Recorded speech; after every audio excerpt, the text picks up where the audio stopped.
इंद्र ने पूछा, भैया आज के दिन तो व्रजवासी मेरी पूजा किया करते थे, लेकिन आज मुझे अभी तक याद नहीं किया, बुलाया नहीं। तो इंद्र के मंत्रियों ने कहा, देवगणों ने कहा, महाराज आज से लिया जाए तो फिर उसको कोई बर्दाश्त नहीं कर पाता। इंद्र ने कहा, अच्छा ये कैसे हुआ? तो बोले, वो छोटा सा कन्हैया है और उसने सारे व्रजवासियों को बहला फुसला करके गोवर्धन महाराज की पूजा कराई है और आपकी पूजा बंद करा दी। इंद्र बहुत क्रोधित हो गया, बहुत जल्दी क्रोध में आया और कहता है, जाओ व्रज में इतनी वर्षा करो, इतनी वर्षा करो कि सारा व्रज जान जाए कि इंद्र से शत्रुता मोल लेने का परिणाम क्या होता है। इन्होंने इंद्र की पूजा बंद की है तो व्रज में त्राहि त्राहि कर दो। इंद्र को बहुत जल्दी क्रोध आया। अभिमान ज्यादा है इसलिए क्रोध जल्दी आया, अभिमान न होता तो क्रोध भी नहीं आता। ध्यान से समझना, यदि बहुत जल्दी क्रोध आता है, बहुत जल्दी गुस्सा आ जाता है, तो समझना अभी अभिमान ज्यादा है। क्रोध भी उसी को जल्दी आएगा जिसको अभिमान होगा। आप कहेंगे, दीदी हमें आता तो क्रोध है लेकिन 2-4 मिनट के बाद में शांत हो जाता है, लेकिन आता तो जल्दी है ना, तुरंत आया। बात सुने बिना ही यदि भृगुटी तन गई तो समझना अभी अभिमान रूपी रोग ज़्यादा है। कभी कभी अपने आप को नापा करो कि हम कितने हैं, कैसे हैं, हमारा विचार कैसा है, हमारा प्रकृति, हमारा स्वभाव कैसा है, हम किस योग्य हैं, इसको नापा करो, देखा करो। आईना देखते हैं हम, शक्ल बस देखते हैं, चेहरा देखते हैं, चेहरा सुंदर है बस ठीक है, सब ठीक ठाक है, बाल वाल सब ठीक है, लेकिन अंदर का भी देखा करो, अंदर का मामला कैसा है। इंद्र को बहुत जल्दी क्रोध आया और क्रोध के कारण उसने कहा कि इतनी वर्षा करो कि पूरा व्रज त्राहि त्राहि कर उठे। और थोड़ी ही देर में ब्रज के चारों ओर उमड़ घुमड़ करके काले काले प्रलयंकारी बादल मंडराने लगे। जैसे ही व्रजवासी पूजा करके अपने अपने घर गए तो देखा चारों ओर एकदम प्रलयंकारी स्थिति हो गई। तो सारे व्रजवासी लाला की शरण में आए और कहा, भैया लाला तेरे कहने पर तो हमने इंद्र की पूजा नहीं की, लेकिन इस इंद्र के कोप से हमें कौन बचाएगा, अब तू बचा। तो कन्हैया ने कहा, भैया तुमने मेरी पूजा थोड़ी न की है जो मैं तुम्हें बचाऊंगा, तुमने तो गोवर्धन महाराज की पूजा की है। तो चलो सब गिरिराज महाराज के शरण में, वो तुम्हारी रक्षा करेंगे। तो सारे व्रजवासियों को लेकर के कन्हैया पुनः गिरिराज महाराज के शरण में आई।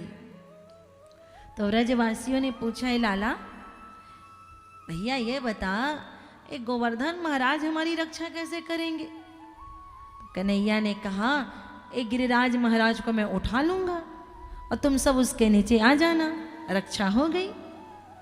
व्रजवासियों ने कहा, मुसीबत के समय में तू काहे को मजाक कर रहा है लाला, इतनी बड़ी समस्या आने वाली है, तू कह रहा पर्वत उठा लेगा। अरे एक छतरी तुझसे उठाई नहीं जाती, एक छाता नहीं उठा सकता, तो इतना कोमल है, और 7 कोस का विशाल पहाड़, और तू 7 वर्ष का छोटा सा बालक, तेरे कोमल कोमल अंग, तो कैसे पर्वत उठा लेगा? पलक झपकते ही अभी वर्षा होने ही वाली है, व्रजवासी एकदम गंभीर है, पता नहीं अब क्या होगा। इतने में ही परमात्मा 7 कोस के विशाल गिरिराज को अपने बाएं हाथ की कनिष्ठा के नख पर धारण कर लिए। बोलिए गिरधारी भगवान की जय हो। पर्वत उठा लिया। यशोदा मैया ने कहा, ए ब्रजवासियों, मेरा छोटा सा लाला इतने बड़े पर्वत को धारण किया है। अरे मेरे लाला ने हर समय तुम्हारी सहायता की है। तुम देख रहे हो कि मेरा छोटा सा लाला इतना बड़ा पर्वत धारण किया है। कम से कम अपनी अपनी लाठी तो लगा दो, थोड़ा भार तो कम होगा पर्वत का। तो सारे व्रजवासियों ने अपनी अपनी लाठी लगा दी और कहा, ए लाला देख, तो ये मत समझियो कि तूने अकेले गिरिराज उठाया है, हम सबके सबने लाठी लगाई है तो तू गिरिराज उठा पाया है। तो लाला ने कहा अच्छा मैं छोड़ दूं, यदि तुमने उठाया है तो क्या मैं छोड़ दूं? ब्रजवासियों ने कहा हाँ छोड़ दे, तू भी कुछ जलपान वगैरह कर ले, तब तक हम उठा करके रखें। कन्हैया ने बस उंगली हिलाई है कि उतने में ही वो पर्वत नीचे आने लगा। ए भैया लाला, इसे तू ही संभाल सकता है, ये तो हमारा अहंकार है कि हम कह रहे हैं कि हमने उठाया है। सच तो ये है कि इस विशाल पर्वत को तूने धारण किया है। तो कन्हैया ने क्या कहा? कन्हैया ने कहा भैया मैं ये कहाँ कह रहा हूँ कि मैंने गिरिराज उठाया है, न तो तुमने उठाया न मैंने उठाया। ये तो गोपियों के माखन का बल है, जो मैं चोरी कर कर के खाता था तो तुम सारे व्रजवासी डंडा लेकर के पीछे लग जाते थे। ये उस माखन का बल है, कुछ राधा रानी की कृपा कटाक्ष का बल है और कुछ तुम्हारी सहायता का बल है, वरना मेरी औकात कहाँ तो इतने बड़े पर्वत को उठा लो। और कन्हैया कह रहे कछु माखन को बल बढ़ियो, कछु गोपन करी सहाय, श्री राधे जू की कृपाते मैंने गिरिवर लियो उठाए। सारे व्रजवासी कहने लगे लाला कर तो तू खुद रहा है, लेकिन हमें मान दे रहा है, सम्मान दे रहा है। यही भगवान की महानता है। श्रेष्ठ व्यक्ति यही करता है, करता स्वयं है लेकिन सम्मान दूसरों को देता है। और धीरे धीरे 7 दिन निकल गए, भगवान ने अन्न जल ग्रहण नहीं किया, हिले तक नहीं प्रभु। धीरे धीरे वर्षा थम गई। इंद्र के मेघों ने जाकर के बताया हे देवराज इंद्र, अब तो हमारी टंकी का जल खत्म हो गया भैया, बारिश कहाँ से करें, टंकी में जल नहीं है। तो इंद्र समझ गया, जो 7 वर्ष का नन्हा सा बालक 7 कोष के गिरिराज को 7 दिवस तक अपनी कनिष्ठा के नख पर धारण किया है, वो सामान्य तो नहीं हो सकता। तो देवराज इंद्र नन्हे से ग्वालिया के सामने क्षमा मांगने आया, प्रणाम करने आया, भगवान से क्षमा मांगने आया। इंद्र तो गौ माता को लेकर के आया, ऐरावत हाथी को लेकर के आया और आकर के गोविंद से क्षमा मांगता है। श्रीमद् भागवत में इंद्र ने भगवान को 6 गालियां भी दी हैं। उसके बाद भी भगवान ने इंद्र को 10 ही श्लोक में क्षमा कर दिया। कल आपने सुना कि विधाता ब्रह्मा 40 श्लोकों में क्षमा मांगे, फिर भी ब्रह्मा जी को आज तक क्षमा नहीं मिली है, लेकिन इंद्र को 10 ही श्लोक में क्षमा कर दिया। ये कैसी बात है? तो विधाता ब्रह्मा ने भगवान के भक्तों को भगवान से 1 वर्ष के लिए दूर कर दिया, इसलिए आज तक भगवान ने उन्हें क्षमा नहीं किया। लेकिन इंद्र ने भले गालियां दी है, लेकिन 7 दिन तक भगवान के भक्तों को उनके पास में ला करके खड़ा कर दिया, इसलिए इंद्र को 10 ही श्लोक में भगवान ने क्षमा कर दिया।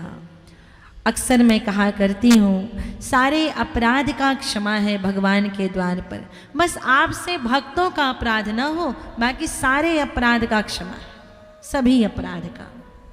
बड़े से बड़े अपराध को भी परमात्मा क्षमा कर देते हैं। रंग बरसेगा नूर बरसेगा, रंग बरसेगा नूर बरसेगा, इनकी महफिल में तो आओ, कृपा का बादल जरूर बरसेगा, कृपा का बादल जरूर बरसेगा। भगवान ने इंद्र को क्षमा किया। देवराज इंद्र नन्हे से ग्वालिया के सामने झुकने आया। जो अकड़ता है वही झुकता है, जो अकड़ेगा उसे झुकना एक न एक दिन जरूर पड़ेगा। आप जैसा करेंगे आपको एक न एक दिन उसकी भरपाई करनी पड़ेगी।